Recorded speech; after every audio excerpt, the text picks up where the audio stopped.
ইফতারের পরে আবার সেহরির যে থালা-বাসন সব এক হইছে। আজকে ইফতারের পরে কোনো থালা-বাটি ধুইতে পারি নাই, মানে শরীরটা অনেক খারাপ লাগতেছিল, তো ঘুমাই গেছি কখন নিজেও জানি না।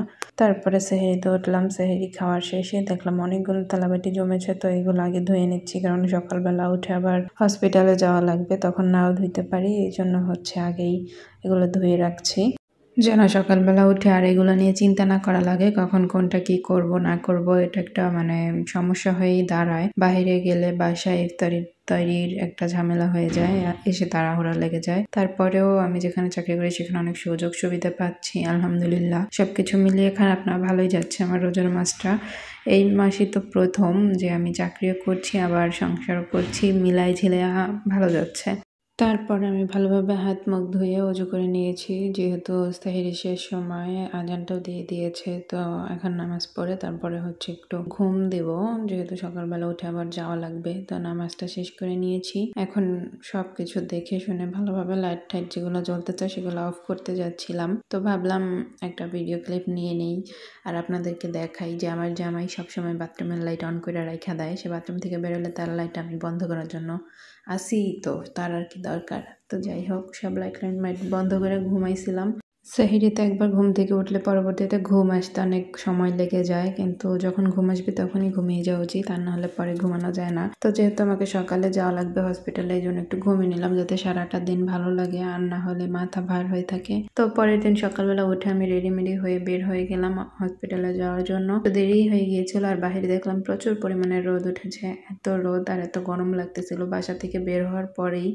তারপরে কি করার, কিছু তো করার নাই। যত যাই হোক, রোজাও রাখতে হবে আবার কাজও করতে হবে, কোনোটাই বাদ দেওয়া যাবে না। তো সেই উদ্দেশ্যে বের হয়ে গেলাম। এখন যাচ্ছি রোদের মধ্যে দিয়েই হেঁটে হেঁটে। হসপিটালে যাওয়ার পর প্রায় 6 ঘন্টা শেষ।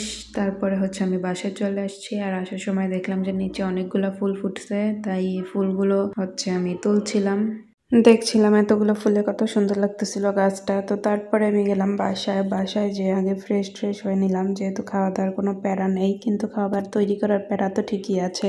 এই জন্য চলে গেলাম রান্নাঘরে যে আগে দেখলাম কি কি করা যায়। তারপরে ইফতারের জন্য আমার হাজবেন্ড বললো পাস্তা খাবে, তো পাস্তা রান্না করছিলাম। আমাদের ঘরে পাস্তাটা অনেক বেশি চলে, আমরা খুবই পছন্দ করি। রোজার মধ্যে এত ভাজা পোড়া খেতে খেতে প্রথম 5 দিন প্রচুর পরিমাণে ভাজা পোড়া খাওয়া হয়েছে, যার কারণে গ্যাসের সমস্যা বেড়ে গিয়েছে। তাই ভাবলাম আজকে একটু অন্য কিছু ট্রাই করা যাক। তো টুকটাক রান্না করার সাথে সাথে ইফতারিও শেষ করলাম। তারপরে সেহরির জন্য রান্না বাড়া করছিলাম। তো এখন এগুলো সবকিছু কমপ্লিট করে তারপরে আমি গেলাম ফ্রেশ হতে। গোসলটা শেষ করে এসেছি, যেহেতু সারাদিন বাইরে ছিলাম, ওইভাবে কোনো সময় পাইনি গোসল করার। আর আমি বাসায় এসে সব কাজ শেষ করে তারপরে গোসল করে ফ্রেশ মুডে তারপরে ইফতার করতে বসি। আসলে এত ভালো লাগে তখন। তারপরে একটু চুলটা আঁচড়ালাম ভালোভাবে, যেহেতু গোসল করে এসেছি, সবকিছু ক্লিন করে এসেছি, তো চুলটা আঁচড়িয়ে নিলাম। তারপরে ইফতারগুলো আনবো, এখানে গোছগাছ করব।